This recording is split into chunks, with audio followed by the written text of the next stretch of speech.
Hey now, what's going on everybody?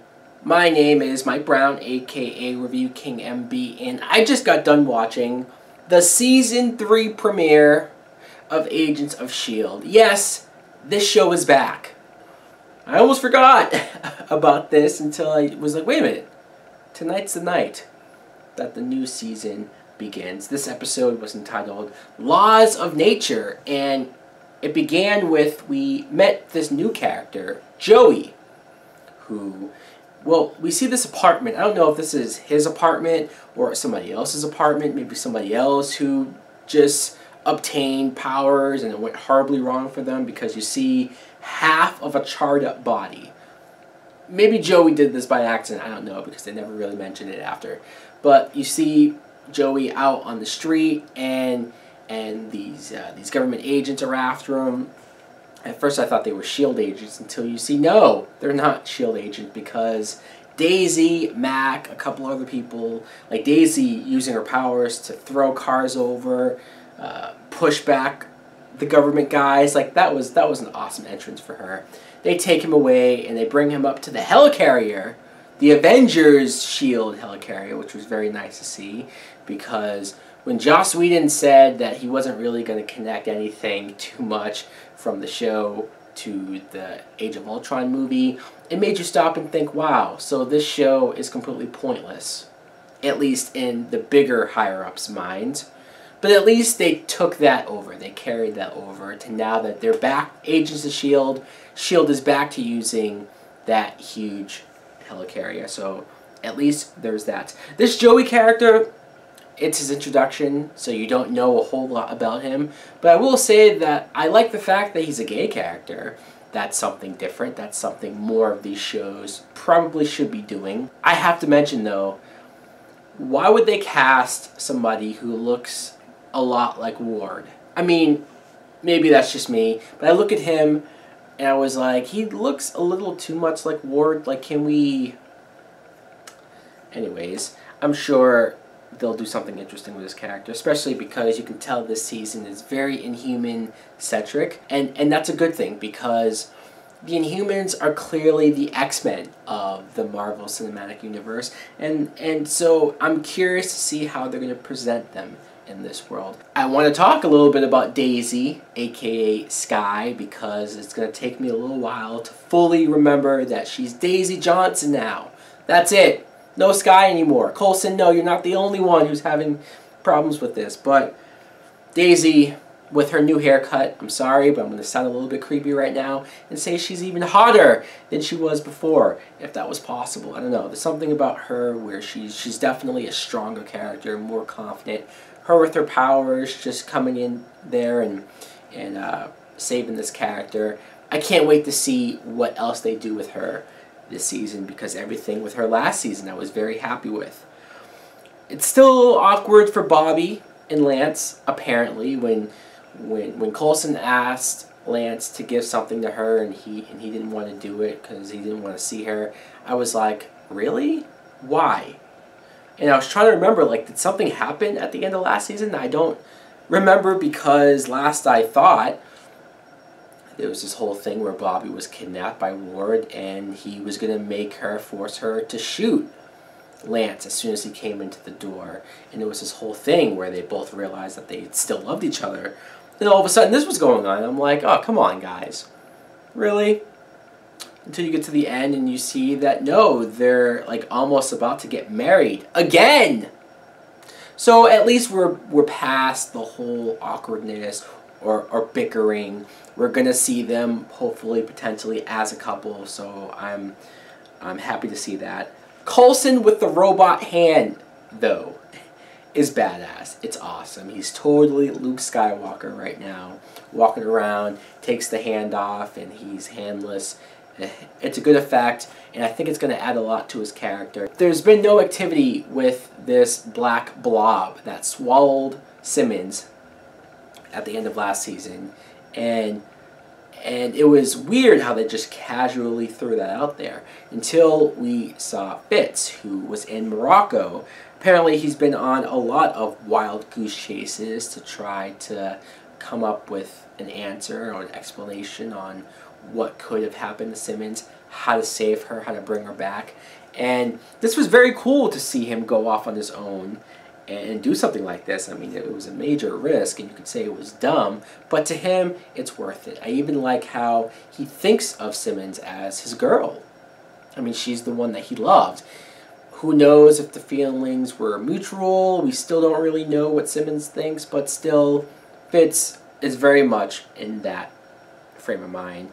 So it makes sense that he is willing to do something like this. I like that when he met with this guy, they talked about the extremist materials that he wanted. So a little nice reference to Iron Man 3. Not the only reference to Iron Man 3, but we'll get to that. Even when Fitz was talking to Coulson later, Coulson said how one of his theories was that Simmons might have shrunk to a miniature particle like Ant-Man. So a nice Ant-Man reference. And I'll just skip really quick to the very end. The last scene we saw was Simmons in this other dimension. I don't know where the hell she was. It was pretty freaky though. She looks like she's been through a lot, almost like a badass. Who knows what she's been fighting off or running from. Her hair is long again. So I'm curious. I mean, for a second I did kind of think that maybe she is dead. I mean, who knows? The way how they were talking. But then they showed her there, so I guess she's not really dead. They casually throw out that May left on vacation and never came back. What? The way Coulson said it too, it was just like, well, we have to explain where she is because she's not here, but it's an explanation that doesn't really make sense. Why would she just go on vacation? And maybe she went on vacation with her ex-husband and maybe she quit. I don't know. It's just, it was a very weird thing to just throw out with no backstory, nothing to prepare me for it. I don't think the actress left the show or anything. I mean, they showed her in the commercial. Maybe, I don't know. But hopefully she does come back because this episode was missing May very much. Let's talk about Rosalind. Rosalind is a new character who was behind those agents who were going after the Inhumans. And I thought she was going to be at least one of the villains. I don't want to say the big bad, because I feel like Ward will be the big bad with Hydra. But she was definitely trying to round up some of these Inhumans. The scene where you saw all of the bodies in that room and like their chests were open, you're like, okay, so they're doing experiments on them or they're just killing them all. Until Coulson and Lance finally track her down on the train. Of course, she's not dumb enough to really be by herself. Oops. And they're all caught up and Rosalind's talking to Coulson. By the way, Rosalind, this actress I recognize from Entourage as Dana, one of the other agents that Jeremy Piven and Ari Gold used to flirt with. So very cool to see her in here. But you find out that she's not a villain. She's not bad. She's not the one who is killing the Inhumans. She's just trying to figure out what the hell is going on and who are behind these heinous attacks. So you kind of go like, oh, okay, interesting. Very interesting. And here's where we get to the big action part of the episode, because I admit this episode wasn't action-packed. Like, if I think about the very first episode, the pilot, I thought that had a lot of cool action, and I really liked the pilot. Maybe everybody didn't like it. I liked it. And the first episode of Season 2 I also liked as well, for the same reason. Just a lot of action, a lot of like, this is going to be fun. This one, not as much action. More setting up a story, probably a broader plot for the whole series. So I can't say I didn't like it, but it wasn't as action-packed as maybe I was hoping for. But this scene where Daisy and Mac meet up with Lincoln, yes, Lincoln is still there. I don't really know how much I care about Lincoln, really, especially if he's going to be a love interest for Daisy, then yeah, I don't care about him. But they're in this hospital. Obviously, he's in disguise, not really presenting himself as an Inhuman, until Lash shows up. The big, huge blue guy with the weird hair. I could see if people see this character and laugh and point and say, what the fuck was that? That was very goofy and silly looking. But when I looked up the character that this is in the comic books. It's pretty close looking. It's fairly close. I mean, especially with this budget for a TV show, they did what they could. I'm not saying it's perfect.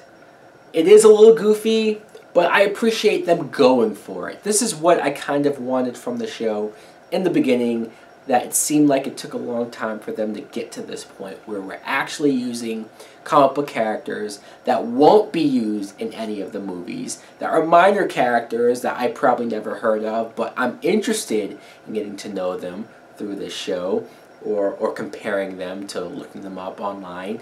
So this is what I want to see more of from this show. This guy was huge, he was big, he's powerful, definitely a threat. So for that reason I liked him. I'm afraid though that he only, if we ever see him in the light, like if, you know, look how dark this whole scene was, probably to mask what he really looked like. I feel like it's going to be silly, but still I'm willing to go for it. Lincoln had to leave because now he's exposed to being inhuman. Some cool effect shots of him and Daisy going after this guy. And the last thing I want to mention is that at the very end we saw the president talking on the news, sort of explaining how he's trying to stop the threat of these aliens and stuff. And it's the same actor who played the president from Iron Man 3. I mean, I thought that was awesome. Something so small and so little as far as details go to the universe.